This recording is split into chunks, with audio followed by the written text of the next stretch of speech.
Zest locator attachment.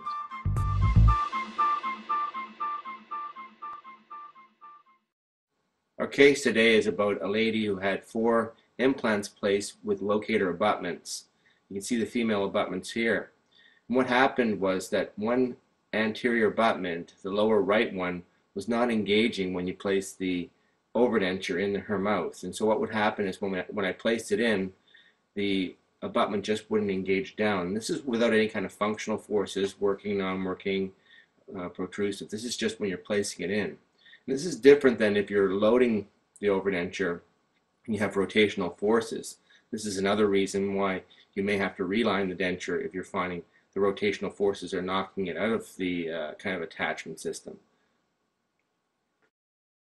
There are a few things you should check prior to assuming that you're going to have to change the denture cap housing, and these would be to make sure that there's not tartar in the area. You can see here I initially started with the blue caps and then switched it out for the red caps, and the lady had quite a bit of tartar.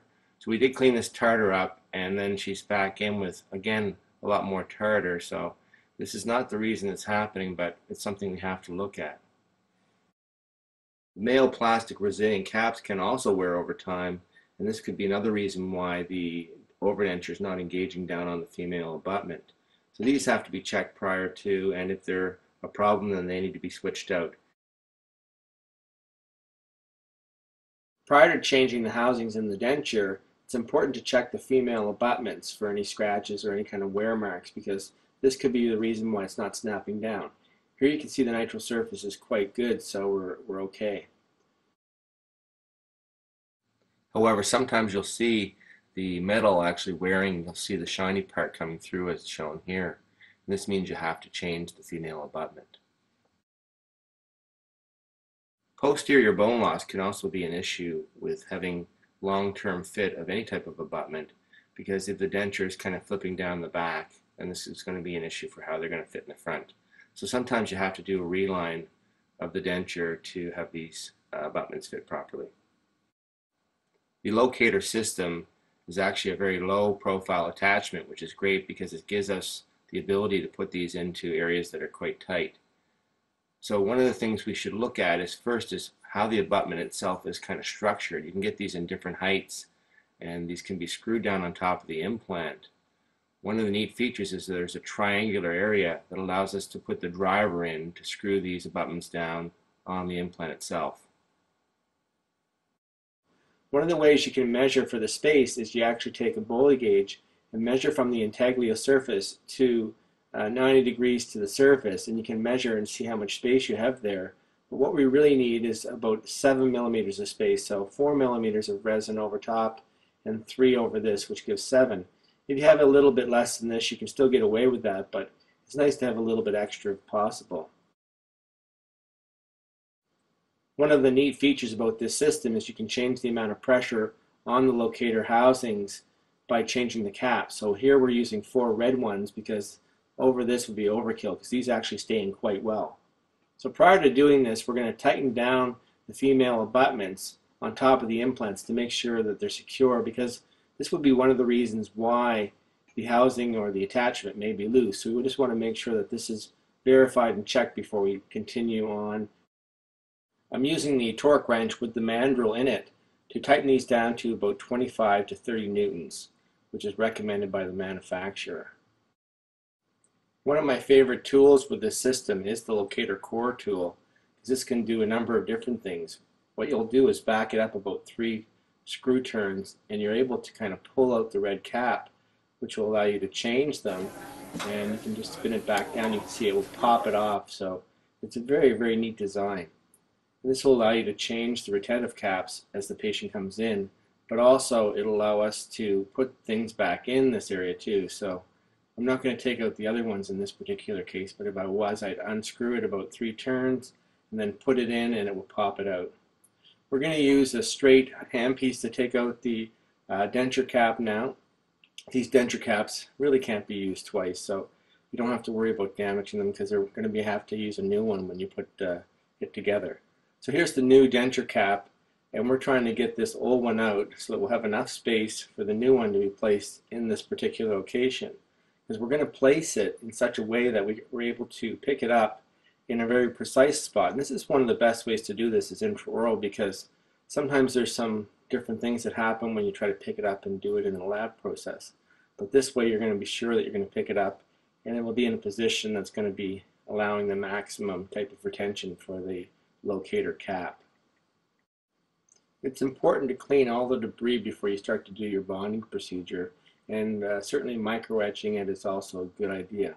I like to create a little lingual relief area so that the resin will actually express out through this hole once you're placing it on, and this will allow for easy cleanup, and you can just polish this up after it's kind of finished the curing process. You'll just see a little nib of resin in that particular area. I like to check the retention of the other abutments at this point prior to kind of changing anything, because I can see that they're all engaging, and this is important because when I go to put things back in, I want to make sure that those are going to engage, and then I'm going to be picking up this particular abutment and the denture cap at the same time. So then I can just be sure that it's not pressing too much around that particular area.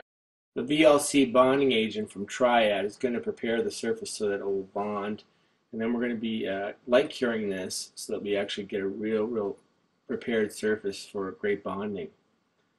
You take the denture cap, which is part of the male processing package. You'll order this from either Nobel Biocare or from Zest Anchors, and you're going to use this processing cap and put the black component in there. So the black is going to enable us to make sure that this is going to seat down really straight on top of the locator and not be pivoting around. So we'll take the white ring here, and this will stop resin from going down around the implant and the abutment. And we take the denture cap and have the black processing cap inside and snap it on. And it's very important now to check that this all fits in and still fits the same way that it did prior to having anything in there. So we can see that everything's still snapping down. Now I'll take the Triad dual line resin and inject at least 2/3 full in the little socket that I've created for the locator, because a lot of this socket is going to be used up by the locator itself, by the housing and the denture cap. The excess Triad resin will express out the lingual shown here, and this will be cleaned up later on when I use a buffalo burr just to kind of take it, and then we go and polish it. And we'll also clean around the black processing cap you can see here. So this has held the locator in a very precise position during the bonding, because we don't want to use the red or some other color, because those actually have a bit of a pivoting action, and we don't want that to happen.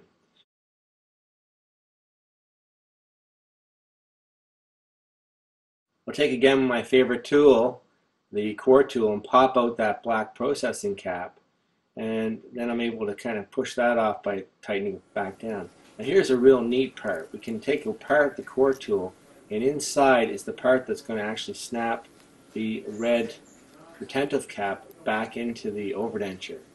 So we take that and carry it to the mouth, and it just kind of sits on there and rests with just kind of friction, so you have to be a little careful. So you take that to the denture cap, and then you'll hear it kind of snap down inside.